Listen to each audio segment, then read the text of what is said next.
The night my son almost didn't come home, I was elbow deep in engine grease and completely unreachable. I work as a diesel mechanic at a mid-sized freight yard outside Columbus, Ohio.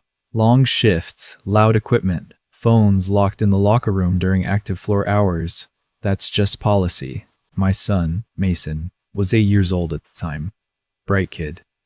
The kind of kid who remembers the name of every dinosaur and corrects adults when they get the species wrong. He had this gap between his two front teeth that made every smile look like a tiny victory. I lived for that smile. His mother and I split up when Mason was 4. It wasn't dramatic. We just grew into two different people and had the sense to admit it before things turned ugly. We co-parented well. She lived about 40 minutes away, had him on weekends sometimes, and we never fought about schedules. I was proud of that. I thought we'd figured out the hard part of being divorced parents. What I hadn't figured out was my brother. My brother Derek is 31, 3 years younger than me. For most of our lives, we were close. The kind of close where you don't have to explain yourself, where a look across a room says everything. After our dad passed when we were teenagers, Derek and I leaned on each other harder than most brothers do. I would have done anything for him. I thought the same was true in reverse. Derek had been going through a rough stretch the year this happened. Lost his job at a landscaping company, was behind on rent, spending more time with a woman named Cassandra who I'd only met twice and didn't particularly like either time. She had this way of talking over people, not interrupting exactly, just redirecting every conversation back to herself. Mason called her the loud one and asked me once why she looked at him like he was furniture. I told him she was just shy.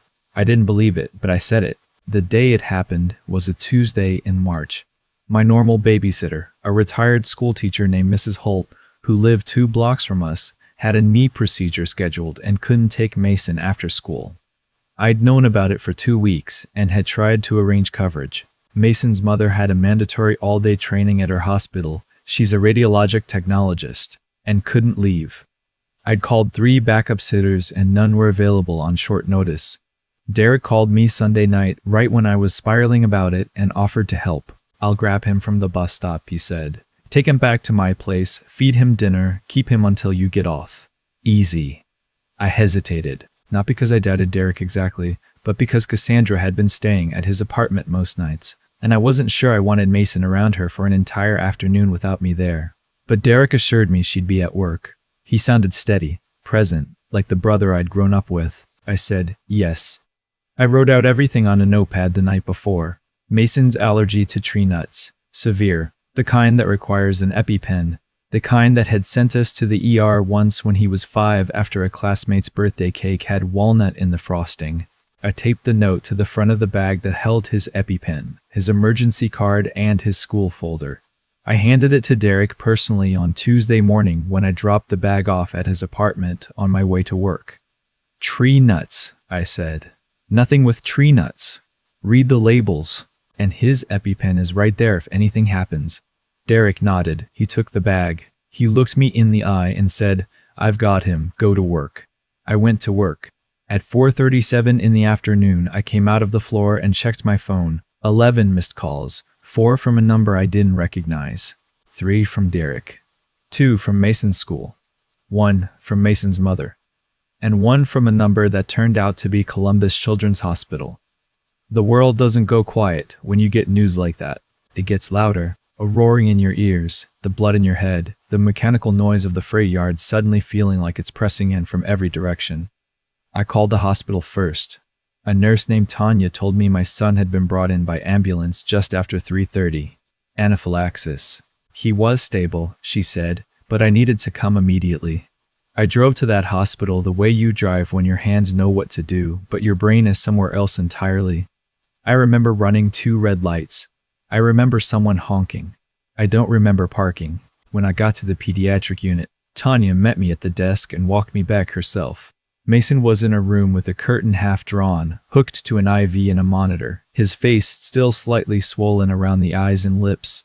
He was conscious. He looked at me when I walked in, and his expression did something complicated. Relief and exhaustion, and something I can only describe as apology, like he was sorry for scaring me. I sat on the edge of his bed and held his hand for a long time without speaking. The doctor came in about 20 minutes later. Dr. Reyes, a compact woman with reading glasses, pushed up on her forehead. She explained that Mason had experienced a significant allergic reaction, likely triggered by ingestion of something containing cashew or pistachio. The EpiPen had been administered in the ambulance, not by Derek, but by the paramedic who responded. She said the timing was close. She said if the reaction had progressed another 15 or 20 minutes before anyone responded, we would be having a very different conversation. I asked where my brother was. Tanya checked the intake notes. She said the child had been brought in by a neighbor who found him sitting on the apartment building's front steps alone, having trouble breathing. A woman named Mrs. Florendo, second floor, who happened to be coming home from work and recognized the signs because her own daughter had asthma. She'd called 911 and ridden in the ambulance with him. She was the one who stayed with him until the hospital could reach me. My brother was not there. My brother was not answering his phone. I stepped into the hallway, leaned my back against the wall, and called Derek 6 times in a row. On the 7th call, he picked up. He was loud when he answered, the way people are when they're somewhere with noise behind them. A bar, I realized, or a restaurant, somewhere with music. Hey man, I saw your calls, what's up? For a moment, I couldn't find a single word. Derek, I said, Mason is in the hospital. The noise behind him didn't stop immediately. There was a pause, a shuffling sound. What? Is he okay? He had an allergic reaction, anaphylaxis. A neighbor found him alone on your front steps. Where are you? Another pause. I just stepped out for a little bit. I thought he was fine, he was watching TV. You left him alone. My voice was very flat. I noticed that about myself in the moment, how flat my voice was. He's 8 years old. You left him alone with a tree nut allergy and no adult in the building. Cassandra was supposed to check on him. Cassandra was supposed to. I stopped, breathed, get to the hospital, right now. He came, eventually. He arrived about an hour after I called, and he looks genuinely rattled, pale, eyes wide, the bravado of wherever he'd been completely drained out of him. Cassandra was with him. She stood slightly behind him in the doorway, arms crossed, and when I looked at her, she looked away first. I didn't fight with either of them in the hospital, not with Mason in the next room, not with nurses moving up and down the hall. I asked Derek, as calmly as I could manage, to walk me through what happened. He said he'd taken Mason from the bus stop as planned, brought him back to the apartment. Mason had been hungry, so Cassandra had offered to make him a snack while Derek was in the shower. Derek said he told her about the allergy. He looked at her when he said this, a look I didn't miss, but that he figured she had it handled. Then a friend had called about a happy hour deal nearby, and since Cassandra was there, Derek thought it was fine to go for just an hour. Just an hour, he said. It was almost 2 hours, I said. He didn't answer that. I looked at Cassandra then, directly. What did you give him? She said she'd made a trail mix from a bag she had in the pantry. She said she didn't know about the allergy. She said she thought Derek would have mentioned something that important. There was a notepad, I said, on the bag I left this morning. It said tree nuts in capital letters with a line under it. Did you read the note? She said she hadn't seen any note. I looked at Derek. He stared at the floor. There are moments in your life where something shifts and doesn't shift back. Where you see a person clearly for the first time, or maybe for the first time in a long time, and the image you had of them just doesn't recover. This was one of those moments with my brother, not because he made a mistake. People make mistakes. But because he was standing there, watching Cassandra put the responsibility somewhere else, and he wasn't saying anything to stop it. Mason stayed in the hospital overnight for monitoring. I slept in the chair beside his bed, not really sleeping, mostly watching the numbers on the monitors stay steady. Around 2 in the morning, he woke up briefly, blinked at the ceiling, then looked at me. Dad, he said, his voice scratchy from the intubation tube they'd needed briefly. Cassandra's trail mix had the nuts in it. I told her I couldn't eat it, but she said it was probably fine. I kept my face very still. She said it was probably fine, I asked. He nodded. She said kids are too dramatic about allergies. She said her nephew eats everything and he's fine. I reached over and adjusted his blanket. You did the right thing, telling me. Try to go back to sleep. He did. I didn't. By morning, I had made a few decisions. The first was that I was going to speak with the attending physician on record and make sure everything was documented.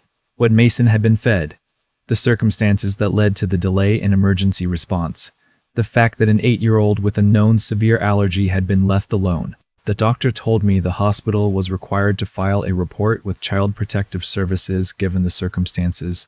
I said I understood. The second decision was that I was going to call Mason's mother. That was a hard call to make, not because she'd be angry. She had every right to be angry, but because I had to say out loud that I'd trusted the wrong person with our son's safety and that it had almost cost Mason his life. She was silent for a long time when I finished. Then she said, "I'll be there in 40 minutes. She was there in 35. The third thing that happened, which I hadn't planned, was a conversation with Mrs. Florindo. I found her through the hospital. She'd left her number with the intake desk in case we needed anything. I called her from the parking lot while Mason's mother was inside with him. She was soft-spoken, maybe 60, but the careful way of choosing words. She told me she'd seen the boy through the glass panel of the building's front door, sitting on the top step, bent forward with his hands on his knees. She'd known immediately something was wrong. She'd introduced herself, asked him his name, asked if he had medicine. He'd pointed up and said the medicine was inside the apartment, but the door was locked. She'd called 911, sat beside him, told him to keep breathing, and waited. I asked her if she'd seen anyone else, whether Cassandra had come down when the ambulance arrived. She was quiet for a moment. "A young woman came out after the ambulance got there," she said. "She stood by the door. She didn't come over to the boy. When the paramedics took him, she went back inside."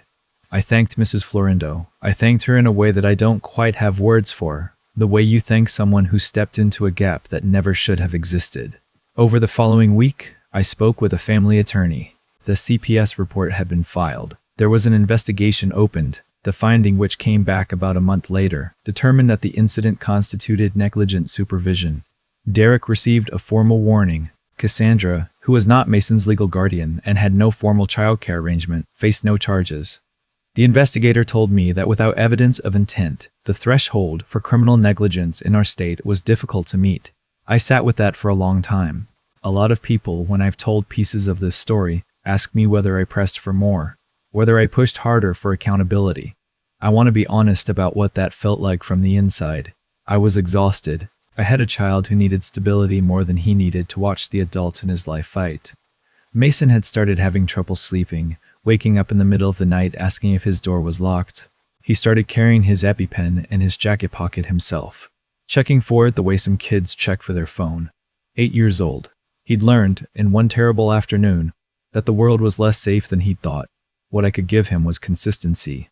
So that's what I focused on. I did call Derek, about 3 weeks after Mason came home. One call, short. I told him I needed time. I told him I didn't have room in Mason's life right now for someone whose instinct in a crisis was to disappear, and I didn't have room in my own life either. He tried to explain again. The happy hour, the assumption that Cassandra was handling it, the claim that he'd mentioned the allergy. I let him finish. Then I said that whatever his intentions were, Mason had been alone on a front stoop, unable to breathe, and that wasn't something I could move past quickly. He said he understood. I don't know if he did. I know that we haven't spoken much since, and that Mason doesn't ask about his uncle the way he used to. Kids notice when someone disappears. They don't always ask about it directly, but they notice. What I didn't expect was the thing that came afterward. The slow, strange process of rebuilding something after a moment that breaks your assumptions about the people you love. I'd spent years thinking that because Derek and I had been through hard things together, we'd earned some kind of permanent understanding. That the shorthand between brothers translated into reliability. I learned, the hard way, that those things aren't the same. What helped, honestly, was Mason himself. About 2 months after the hospital, we were at the park near our house on a Saturday. He was on the monkey bars, doing the thing where he counts how many rungs he can skip. He dropped down, landed square on both feet, and looked at me with that gap-toothed smile. "Dad," he said, "can we get an alert bracelet? Like, the kind that tells people my allergy if I can't talk?" I looked at him for a moment. This boy, this 8-year-old who'd been through something genuinely terrifying, who'd lost a little sleep and a little innocence, was standing in front of me thinking practically about how to keep himself safer. "Yeah, buddy," I said. "We can absolutely do that. We ordered it that afternoon." He picked the color himself, navy blue, because it matched his bike. There's a thing that happens when you have kids, Or at least it happened to me. You start measuring your own choices against what you're teaching them without meaning to. Every time I chose to stay calm when I wanted to rage, every time I answered Mason's questions about what happened honestly but without venom, every time I let him see me be steady, I was aware that he was watching, not judging, just absorbing, building his own picture of how people act when things go wrong. I wanted that picture to be something he could use. The attorney I spoke to helped me draft a formal care agreement, something I should have had years earlier, documenting who was authorized to provide care for Mason and under what conditions. It sounds bureaucratic, maybe it is, but it meant that the next time I needed coverage, there were names on paper, contacts verified, responsibilities clear. Mrs. Holt, fully recovered from her knee surgery, was listed first. She laughed when I asked her. "You should have made this years ago," she said. "I know," I said. Cassandra and Derek broke up about 4 months after the incident. I found out through a cousin who still talks to both of us. I don't know the details, and I've made a point of not asking. It doesn't change what happened. It doesn't give back the hours I spent in that hospital chair, or undo the night Mason woke up at 3 a.m. asking me to check the locks again. But I'd be lying if I said I felt nothing when I heard it. What I feel mostly now, when I think about that week in March, is something closer to clarity than anger. I know who my son can count on. I know who got in the ambulance with a scared little boy and held his hand until his father arrived. I know who stood by a door and watched from a distance. I know the difference between people who show up and people who mean to. Mason is 9 now. He sleeps fine. He still carries his EpiPen, but he does it the way kids carry other things. They've learned to be responsible for it matter-of-factly, without drama. Last month, he taught his best friend what anaphylaxis means and how to use an auto-injector, because his friend's older sister has a bee allergy and Mason thought he should know. I watched them in the kitchen while Mason walked through it, serious and careful, his small hands demonstrating the motion. I thought about the note I taped to that bag, the words in capital letters, the line underneath. Then I thought about Mrs. Florento and her voice on the phone, and how sometimes the people who save your kid are the ones you haven't even met yet. And I thought that if Mason grows up to be someone who reads the note, who takes the information seriously, who stays when things get hard, then whatever that terrible afternoon cost us, at least it taught us both something worth keeping. He put the EpiPen back in his jacket and zipped the pocket. "Okay," he said to his friend, confident and calm. "Now you know. So, if it ever happens, you know what to do." I turned back to the counter and let him have that moment. He'd earned it.